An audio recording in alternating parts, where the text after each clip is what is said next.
Apa kabar sahabat YT Artikel 2? Kali ini saya akan membacakan lanjutan alur cerita kisah Aditya yang berpura-pura miskin. Tapi, sebelum mendengarkan kisah ceritanya, silahkan cari posisi yang nyaman dan jauhi keramaian. Dan jangan lupa pasang headsetnya. Dan inilah alur cerita kisah Aditya, anak bos besar yang berpura-pura miskin.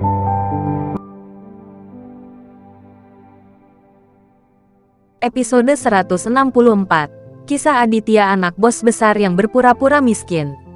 Adegan tiba-tiba ini mengejutkan semua orang yang hadir.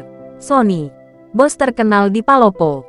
Bahkan jika dia tidak keluar, banyak orang telah mendengar tentang Sony, yang merupakan pria paling kejam dalam legenda, yang ditipu oleh trik. Bahkan Wahyu tidak berani menyinggung Sony. Tetapi siapa yang menyangka bahwa Aditya akan sangat ganas, dan dia mengambil kursi dan menghancurkan kursi di kepala Sony. Melihat Sony lagi, dia duduk di lantai selama beberapa detik, dan kemudian dia menutupi kepalanya yang berdarah, dan itu menyakitkan.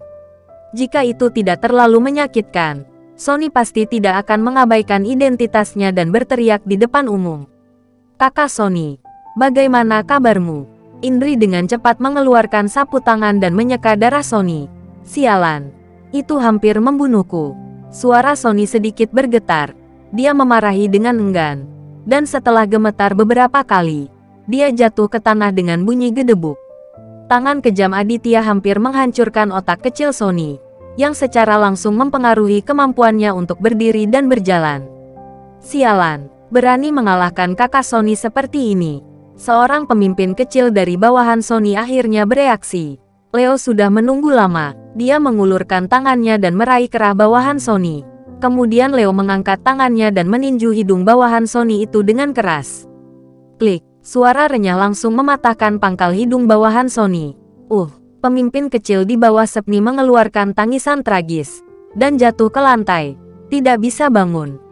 Setelah selusin orang yang tersisa tertegun sejenak, mereka semua berteriak dan bertarung dengan Leo dan yang lainnya.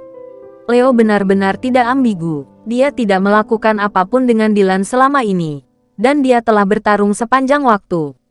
Ini adalah pekerjaan lamanya. Ketika mereka berkelahi, Leo benar-benar mengalahkan 10 orang itu, dan menjatuhkan orang dalam waktu kurang dari 10 detik.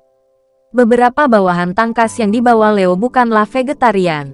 Meskipun tidak sebanyak pihak lain, mereka tidak dirugikan. Setelah 1 menit, semua bawahan Sony dijatuhkan. Semua orang yang hadir tercengang.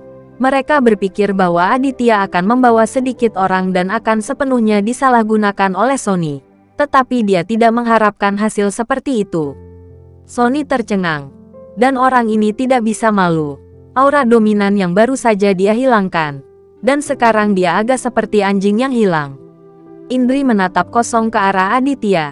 Wanita ini tidak bisa menahan diri lagi. Dia terlalu sombong sekarang. Menunggu Aditya dibersihkan. Tetapi sekarang dia khawatir. Karena Sony tidak bisa menutupinya lagi. Sekarang semua pria yang mereka bawa dari Palopo terbaring di lantai. Itu membuat Sony putus asa. Hanya untuk melihat lusinan orang yang dibawa oleh Leo. Semuanya bergegas, memenuhi koridor di luar ruangan. Wahyu berdiri di samping. Hatinya seperti ada di tenggorokannya. Dan hanya pada titik inilah dia benar-benar mengenal Aditya. Sebelumnya, Wahyu hanya menganggap Aditya sebagai tuan muda dari keluarga Edward di Toraja. Meskipun dia takut pada keluarga Aditya di Toraja, dia tidak terlalu takut pada Aditya. Tapi sekarang berbeda. Wahyu ditampar keras oleh Aditya. Dan melihat Aditya menyiksa Sony dengan begitu kejam, Wahyu merasakan hawa dingin di hatinya. Widya memancarkan sepasang mata almond yang menawan dan menatap Aditya dengan kagum. Meskipun Aditya memukuli Wahyu, itu tidak mempengaruhi kekagumannya pada Aditya sedikitpun.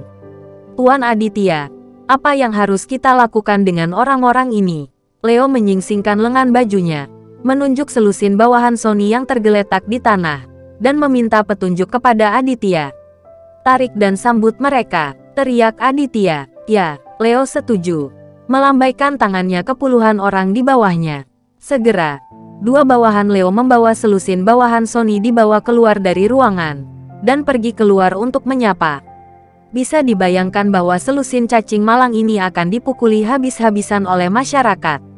Sonny benar-benar panik. Dia akhirnya menyadari betapa arogan dan arogannya dia. Setelah bertahun-tahun, dia tidak berharap bertemu seseorang yang kejam hari ini. Melihat Aditya lagi, bagaimana mungkin Sonny masih memiliki jejak penghinaan? Dia merasa bahwa Aditya lebih kejam darinya. Aditya menarik kursi dan duduk, menatap Sonny yang jatuh ke tanah dan tidak bisa bangun. Kemari, mari kita bicara. Aditya mengaitkan jarinya ke Sonny.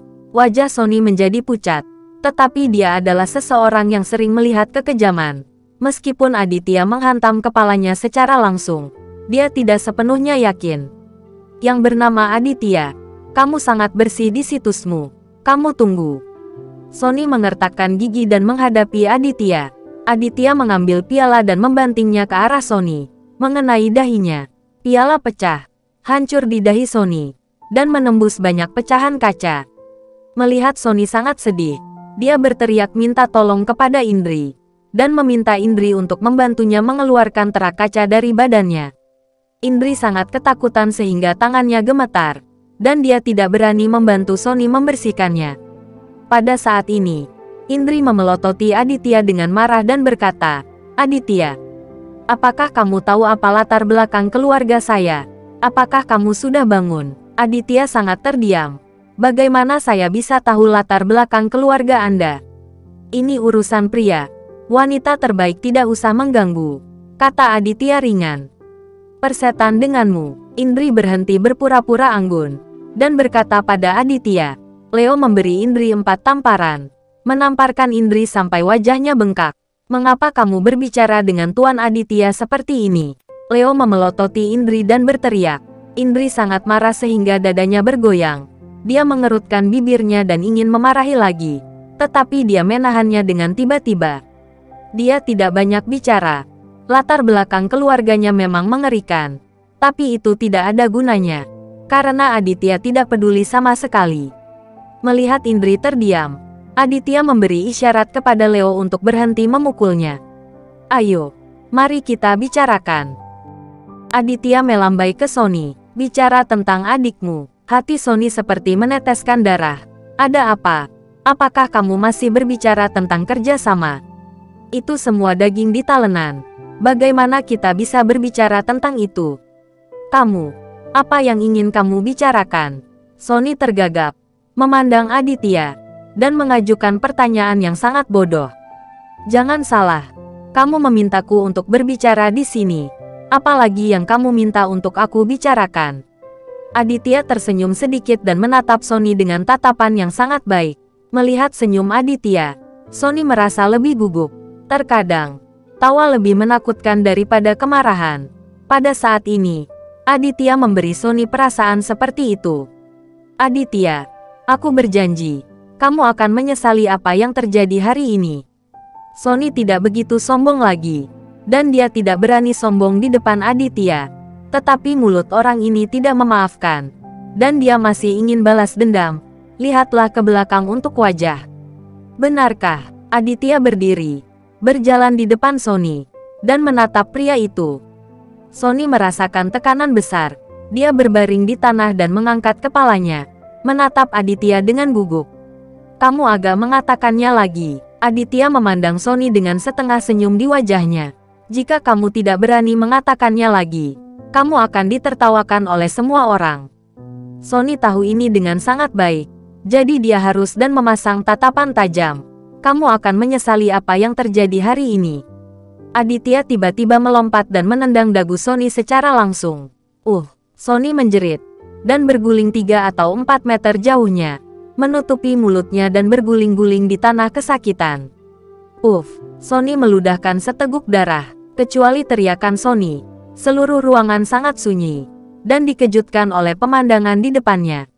Siapa sangka Aditya yang tampak seperti orang biasa, berani melecehkan orang besar seperti Sonny.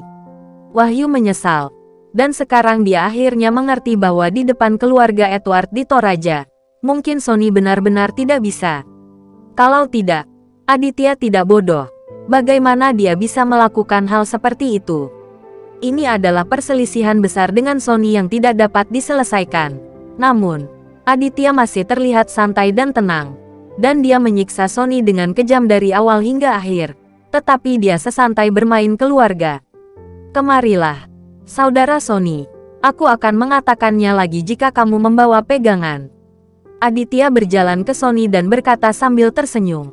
Tapi Sony pusing, terluka, marah, dan sedih. Dan wajahnya memerah. Untungnya ada darah di wajahnya. Beraninya kamu membicarakannya lagi. 5 giginya copot. Dan jika dia kasar, mungkin Aditya masih akan melecehkannya. Setelah mengetahui hal ini, Sony lebih suka tidak membawa pegangan dan berbaring di tanah tanpa mengucapkan sepatah kata pun. Aku sedang berbicara denganmu. Beraninya kamu mengabaikanku. Tidakkah kamu menghormatiku? Aditya menenggelamkan wajahnya dan bertanya pada Sony. Bersambung.